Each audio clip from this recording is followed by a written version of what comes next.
पहले ये कि जो ट्रायल का प्रोसीजर है वो थोड़ा एक्सपेडाइट करने की कोशिश करी है सरकार ने कि ट्रायल जो हैं वो जल्दी से जल्दी ख़त्म हों। जो भारतीय दंड संहिता थी, इंडियन पेनल कोड था, उसका नाम बहुत ही क्रांतिकारी नाम रख दिया गया कि भारतीय न्याय संहिता हो गया। हम दंड नहीं दे रहे हैं, हम न्याय दे रहे हैं। कॉलोनियल इरा में जो अंग्रेजी समय में ये कानून चले थे वो एक अलग पर्सपेक्टिव से बने थे।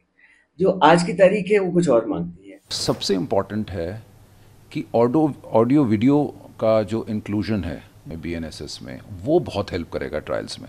ऐसा नहीं है कि आप जिस थाने के क्षेत्र में घटना होगी उसी थाने में आप रिपोर्ट लिखाइए, आप कहीं भी लिखा दीजिए, वो संबंधित थाने में पहुंच जाएगी। निर्णय शीघ्र नहीं आया तो एक बात इन्होंने कही है कि 30 दिन में निर्णय आना चाहिए। हमारे साथ ये पूरे कॉलोनियल इरा में जो अंग्रेजी समय में ये कानून चले थे वो एक अलग पर्सपेक्टिव से बने थे। जो आज की तारीख है वो कुछ और मांगती है। क्रिमिनल जस्टिस सिस्टम जो हमारा है उसमें ज़्यादा कन्विक्शंस नहीं हो पाई हैं, लो रेट्स हैं, बहुत डिलेड सिस्टम है और एक तरफ से कॉलोनियल जो इम्प्रेशन है वो रहा है। As far as security of country है वहाँ पर इकोनॉमिक ऑफेंसेस को भी हम बीच में लेकर आए हैं।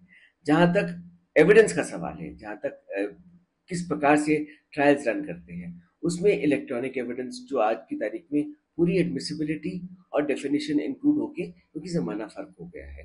आज का युग एक इलेक्ट्रॉनिक ज़माने का युग है जिसमें सबसे बेस्ट जो एविडेंस है वो इलेक्ट्रॉनिक एविडेंस होता है, ना कि सर्कमस्टेंशियल एविडेंस, ना कि ओरल एविडेंस जिस पर हमारा सिस्टम बहुत निर्भर था। तो वो जो इलेक्ट्रॉनिक एविडेंस हम आगे एडमिसिबिलिटी पे लिया है।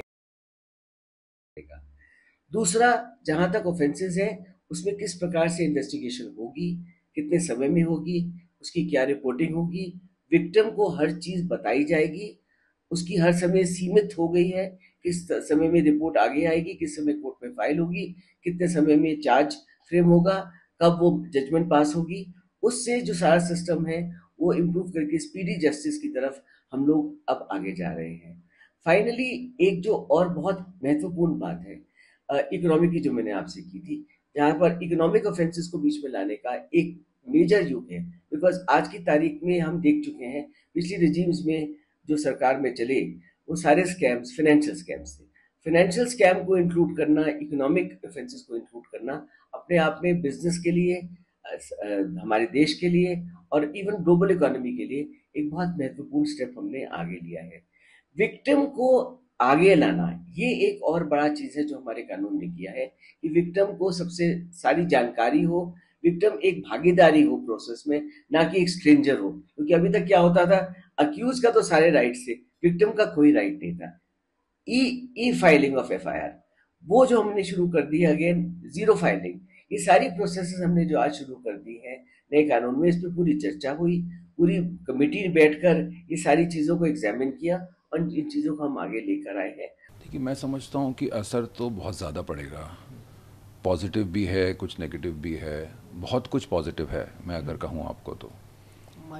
पहले ये कि जो ट्रायल का प्रोसीजर है वो थोड़ा एक्सपेडाइट करने की कोशिश करी है सरकार ने कि ट्रायल जो हैं वो जल्दी से जल्दी ख़त्म हों। हर चीज़ की टाइमलाइन एक उन्होंने फिक्स करी है प्रोसीजर में। और सबसे इम्पॉर्टेंट है कि ऑडियो वीडियो का जो इंक्लूजन है, जो उन्होंने इंट्रोड्यूस किया है, जो प्रोसीजर है उसमें बीएनएसएस में, वो बहुत हेल्प करेगा ट्रायल्स में। तो टेक्नोलॉजी का इंट्रोडक्शन और टाइम फ्रेम हर चीज़ का, यानी कि कमिटल का टाइम फ्रेम कर दिया 90 डेज़, चार्जेस का टाइम फ्रेम कर दिया है, चार्जेस के बाद ट्रायल कब शुरू होगा उसका टाइम फ्रेम कर दिया है, और जो बीच में एविडेंस रिकॉर्ड होगी वो इलेक्ट्रॉनिक एविडेंस रिकॉर्ड होगी, वो ऑटोमेटिकली बहुत एक्सपेडाइट हो गया है। उसके बाद जब जजमेंट होगा उसका टाइम फ्रेम कर दिया। अगर आप देखिए तो हमारे यहाँ ऐसे ट्रायल्स हैं जो कभी शुरू ही नहीं हुए, जैसे ऑगस्टा वेस्टलैंड का ट्रायल है 2014 की ECIR, वी आर इन 2024, आज तक चार्जेस फ्रेम नहीं हुए हैं। ऐसे केसेस जहाँ पे इन्वेस्टिगेशंस ही जा रही हैं, चले जा रही हैं सालों साल, या ट्रायल हैं जो 20-20 साल 25-25 साल पेंडिंग हैं। मैं समझता हूँ सबसे ज़्यादा इम्पैक्ट तो ट्रायल्स के ऊपर पड़ेगा। अगर आप ट्रायल जल्दी करेंगे, लोगों का एक्विटल कन्विक्शन जल्दी होगा, तो फिर जस्टिस भी मिलेगा लोगों को। सो मैं समझता हूँ अगर मैं पूरा प्रोसीजर देखूँ बीएनएसएस का, तो वो कहीं ना कहीं ट्रायल को बहुत ज़्यादा एक्सपेडाइट कर रहा है और टेक्नोलॉजी को इंट्रोड्यूस कर रहा है। आपकी जो सर्विस ऑफ समन है वो अब इलेक्ट्रॉनिक मोड में होगी। आप देखिए कितने केसेस हैं जहाँ पे एक्यूज्ड को सम्मन हुआ है लेकिन वो कभी अपेयर ही नहीं हो रहा, सालों साल गुजर जाते हैं। आज हम उसको इलेक्ट्रॉनिक फॉर्म में सर्व कर सकते हैं, व्हाट्सएप पे कर सकते हैं और फ़ोन पे कर सकते हैं, ईमेल पे कर सकते हैं। ये सारा इंट्रोडक्शन हुआ है अभी BNSS में। जो आपका एविडेंस है, जो सीन ऑफ क्राइम है, वो भी इलेक्ट्रॉनिकली रिकॉर्ड हो रहा है इसमें, और जो स्टेटमेंट्स हैं विटनेसेस के वो भी इलेक्ट्रॉनिकली रिकॉर्ड हो रहे हैं। तो मैं समझता हूँ कि it will be a welcome change.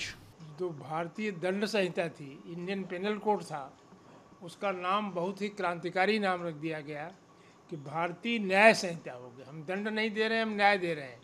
सजा भी कर रहे हैं तो न्याय कर रहे हैं।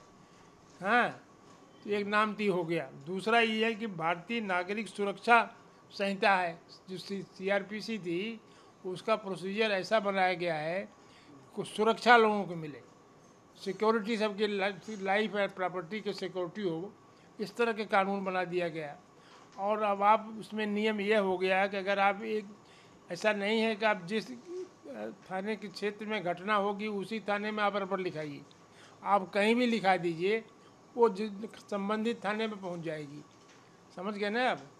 तो ये बहुत ही क्रांतिकारी स्टेप हैं और बहुत सी इसमें विधि विधान से किए गए हैं और बहुत सी एविडेंस से, इलेक्ट्रॉनिक की जो एविडेंस है डिजिटल, उसका भी महत्व हो गया। तो ये आप बड़ा सुविधा हो गई, घर के घर बैठे आप मुकदमे में यहीं से पार्टिसिपेट कर सकते हैं। कोई मुलजिम को ज़रूरी नहीं है कि थाने वहाँ जाए, अपने घर बैठे रिपोर्ट लिखा सकता है। तो ये सब सुविधाएं अब हो गई हैं, इसलिए बहुत ही क्रांतिकारी कानून बनाया है भारतीय जनता पार्टी ने। इसका स्वागत होना चाहिए। लेकिन अभी ये है कि ये कानून नया है, तो इसमें वकीलों को भी, जजों को भी, कोर्ट को भी और पुलिस अधिकारियों को जो जांच करते हैं उनको भी इसमें काफ़ी परिश्रम करना पड़ेगा। मुझे लगता है कि इस नए कानून में जो सुप्रीम कोर्ट के बहुत से निर्णय हैं उसकी जो निचोड़ निकलती है उसको इन कानूनों में डाला गया है। प्लस ये कहा गया था कि भाई हमारा जस्टिस सिस्टम बहुत डिलेड है, तो डिले को कैसे मीट किया जाए वो एक बहुत बड़ी बात थी। जजमेंट्स में सुप्रीम कोर्ट ने कहा है कोई भी जज इतनी देर तक कोई जजमेंट रिजर्व नहीं कर सकता। तो ये एक बात थी कि निर्णय बहुत जल्दी आना चाहिए। जहाँ निर्णय में 2, 3, 4 महीने लग जाते हैं, आपने 15 दिन पहले क्या बात कही थी वो आपको 15 दिन बाद एग्जैक्टली याद नहीं होगी। अगर किसी ने बहस सुनी है 15 दिन या 1 महीना पहले और वो जजमेंट तब तक प्रोनाउंस नहीं करे, तो अगर वो 6 महीने या 1 साल के बाद जजमेंट प्रोनाउंस करेंगे तो उनकी याददाश्त, चाहे उनके पास नोट्स भी हों, चाहे रिटन सबमिशंस भी हों, वो नहीं होती। और ये हम लोग एज लॉयर्स क्रिटिसाइज करते हैं। इसमें हम बहुत इस बात पे एतराज़ करते हैं कि निर्णय शीघ्र नहीं आया।